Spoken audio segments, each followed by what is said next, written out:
రైతులను వేధించడమే లక్ష్యంగా రేవంత్ రెడ్డి ప్రభుత్వం వ్యవహరిస్తోందని బీఆర్ఎస్ నేత కార్తిక్ రెడ్డి మండిపడ్డారు. కోకాపేటలో ఉన్న గోశాలను ఎన్కేపల్లికి తరలించడం దారుణమన్నారు. కోకాపేట భూములను 100 కోట్లకు అమ్ముకోవడానికే ప్రభుత్వం కుట్ర చేస్తోందని ఫైర్ అయ్యారు. ఎన్కేపల్లి రైతులకు న్యాయం జరిగే వరకు బీఆర్ఎస్ అండగా ఉంటుందని స్పష్టం చేశారు.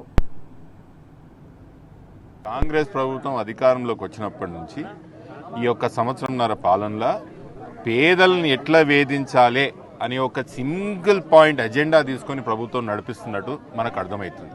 ఇక్కడ మొయినాబాద్ మండల్లో ఎన్కేపల్లి గ్రామంలో దాదాపు 3-4 తరాల నుంచి పేద దళిత కుటుంబాలు ఈ యొక్క భూముల మీద ఉండి ఇదే జీవనోపాధిగా ఉండి వీళ్ళ యొక్క కుటుంబాలను సాకుకుంటున్నారు. ఈరోజు ముఖ్యమంత్రి గారు ఏం చేస్తున్నారు?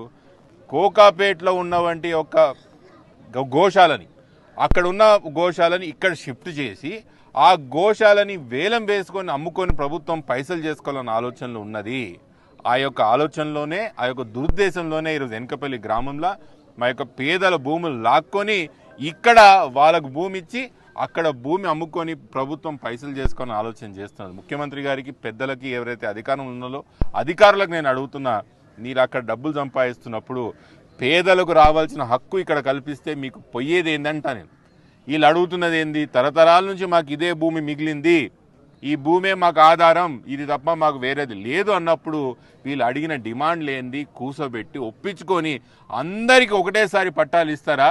లేకపోతే వీళ్ళలో ఉన్న కొంతమందిని విడగొట్టి రోజుకు 5 మందిని రోజుకు 7 మందిని పట్టుకుపోయి పట్టాలు ఇచ్చి వీళ్ళ ఉన్న ఐక్యతని విడగొడతారా? ఇది మీకు తగువా ముఖ్యమంత్రి గారని అంట. అసైన్ భూములు ఎక్కడెక్కడైతే దళితులు ఉంటారో వాళ్ళందరికీ కూడా పట్టాలు చేస్తామని చెప్పినరు ఇదే ముఖ్యమంత్రి గారు, ఇదే కాంగ్రెస్ పార్టీ మేనిఫెస్టోలో. మేము అదే చెప్తున్నాం. ముమ్మాటికి మేము అధికారంలోకి వస్తాం. వచ్చినప్పుడు మాత్రం ఇట్లాంటి సమస్యలు ఎక్కడున్నా కూడా అందరికీ పట్టాలు చేస్తాం, మీరు ధైర్యంగా ఉండని చెప్పడం జరిగింది.